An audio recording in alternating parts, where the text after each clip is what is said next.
Assalamualaikum warahmatullahi wabarakatuh. Kembali lagi bersama saya Gian.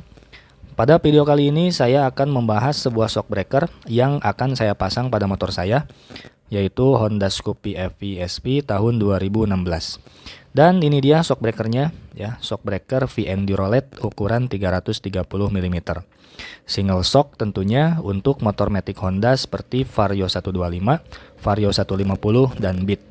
Scoopy juga bisa ya, tapi untuk Scoopy 2016 ukuran shock standarnya kalau gak salah 305 mm. Tapi gak apa-apa lah, saya ambil shock breaker ini meskipun ukurannya lebih tinggi 25 mm.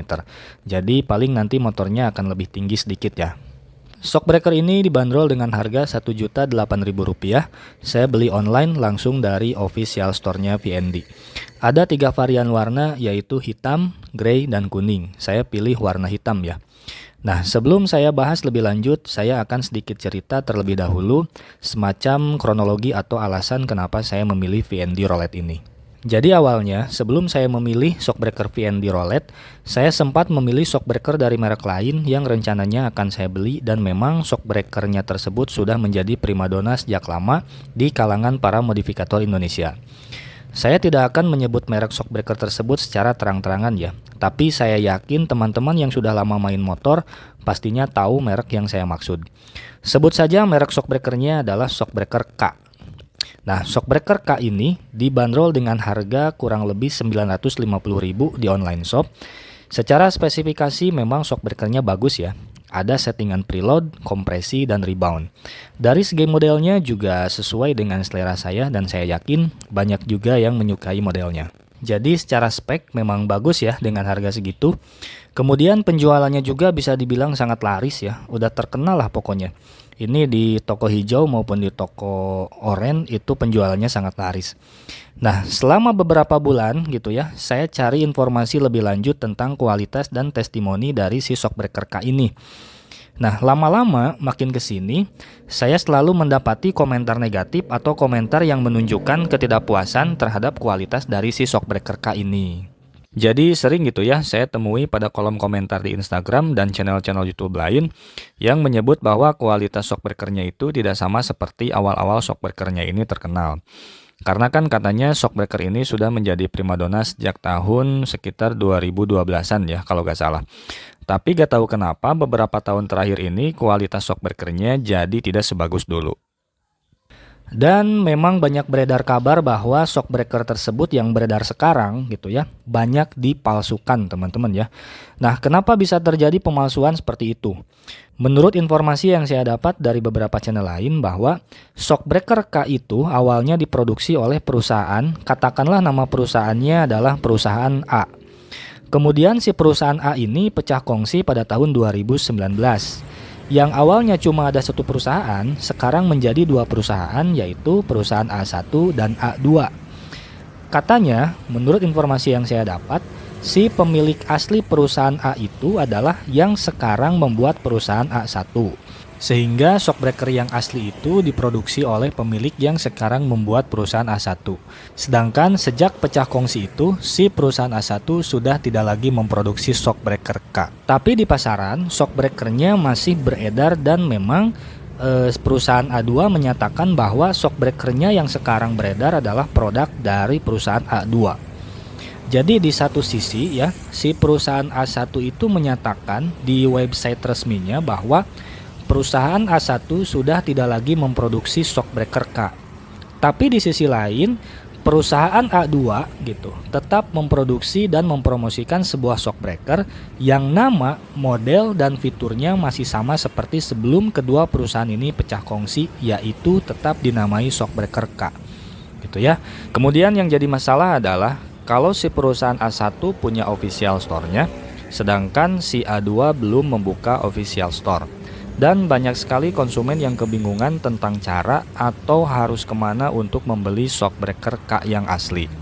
Jadi si konsumen juga was-was ya, takutnya kalau membeli ke toko-toko selain official store perusahaan A2, mereka akan mendapatkan barang palsu. Yang semakin membuat heran adalah kenapa perusahaan A2 juga selain tidak membuat official store, mereka juga tidak memberitahu reseller resmi mereka. Jadi semakin membuat bingung para calon konsumen. Sehingga untuk saat ini, selain karena shockbreakernya banyak yang palsu, muncul juga pendapat dari para konsumen bahwa shockbreaker yang aslinya pun memang bermasalah semenjak diproduksi oleh perusahaan A2. Tapi ini belum bisa dibuktikan secara pasti. Karena kalau saya lihat komentar-komentar di akun Instagramnya A2, itu masih pro kontra. Ada yang mengatakan shockbreakernya bagus, banyak juga yang mengatakan shockbreakernya jelek gitu. Seandainya perusahaan A2 sudah memiliki official store, mungkin ini akan lebih memudahkan para konsumen untuk membuktikan bagaimana kualitas si shockbreaker K tersebut. Jadi nanti bisa ada pembanding ya, shockbreaker yang dari official store-nya dengan yang bukan dari official store. Kalau kenyataannya yang dari official store-nya bagus, berarti selama ini yang dikeluhkan atau yang dikatakan kurang bagus oleh para konsumen itu adalah shockbreaker yang palsu. Tapi kalau ternyata sama-sama tidak bagus ya, baik dari official store-nya maupun yang bukan dari official store-nya, berarti yang asli pun memang mengalami penurunan kualitas. Saya akan tampilkan beberapa komentar calon pembeli di akun Instagramnya perusahaan A2.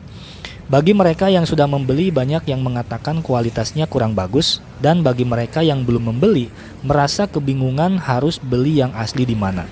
Dan selalu tidak ada jawaban dari pihak perusahaan A2 ini, termasuk memberitahu reseller resmi mereka. Nah, karena kebimbangan ini ya akhirnya membuat saya berpaling ke VND gitu. Ya, gimana? Karena perusahaan A2 sampai saat ini belum membuat official store gitu. Dan perusahaan A1 juga belum mengeluarkan shockbreaker baru dengan fitur dan model yang sesuai dengan selera saya, meskipun official store-nya sudah ada gitu. Jadi akhirnya saya memutuskan untuk berpaling ke VND karena selain sudah memiliki official store, juga dari segi harga relatif sama ya, yaitu sekitar 1 juta. Jadi emang saya membudgetkan untuk shockbreakernya ini di harga 1 jutaan. Lalu setelah saya memilih VND, apakah saya langsung memutuskan membeli VND Rolet? Jawabannya tidak. Awalnya saya kepincut dengan tipe AK111B1, harga dan modelnya cocok lah ya. Tapi sayangnya yang tipe AK111B1 ini hanya ada 2 fitur, yaitu preload dan rebound, alias tidak ada settingan kompresinya. Nah, sehingga akhirnya saya memutuskan untuk memilih yang tipe Rolet. Karena selain ada settingan preload dan rebound, tersedia juga settingan kompresi. Untuk pemasangan pada motor Scoopy tentu butuh pengorbanan lebih ya, yaitu harus coak ya teman-teman ya. Terlebih shockbreaker ini modelnya tabung atas, jadi pastinya harus dilakukan coak slebor bagian dalam ya. Saya tidak memilih model tabung bawah karena dari segi penampilan tidak terlalu suka, gantengnya kurang maksimal kalau menurut saya ya. Bagaimanapun tetap tabung atas terlihat lebih keren. Tapi itu kembali ke selera masing-masing ya. Kalau saya lebih suka tabung atas. Selain coak slebor bagian dalam, dilakukan juga custom box filter udara. Jadi si box filternya ini diangetin, kemudian didorong atau dipres agar dinding box filter yang mengarah ke shockbreaker menjadi sedikit ke dalam bagian box filternya, agar dinding box filternya tidak kena ke shockbreaker. Karena kan shockbreaker aftermarket itu rata-rata diameter pernya lebih besar ya dari ukuran standar. Dan memang ternyata dipasang pada motor saya shockbreakernya kena ke box filter jika posisi motornya standar tengah. Kalau tidak standar tengah aman sih, tapi ini akan jadi masalah ketika motornya di standar tengah gitu. Misalnya saat keperluan cuci motor atau saat panasin motornya. Untuk jarak ke ban belakang aman ya teman-teman ya, meskipun ukuran bannya lebih besar 1 tingkat dari ukuran standar. Ukuran standar itu 90/90, ini saya sudah pakai ban ukuran 100/80. Tapi masih aman ya, cukup dekat tapi aman alias tidak gasruk sama sekali. Kemudian jumlah klik pada settingan kompresi itu terdapat 25 klik ya, dan settingan rebound ada 42 klik. Jadi sudah saya hitung sebelumnya ya. Ini bisa teman-teman sesuaikan tergantung kebutuhan teman-teman, enaknya seperti apa, nanti teman-teman bisa menentukan sendiri kalau misalnya teman-teman berminat untuk membeli VND Rolet ini.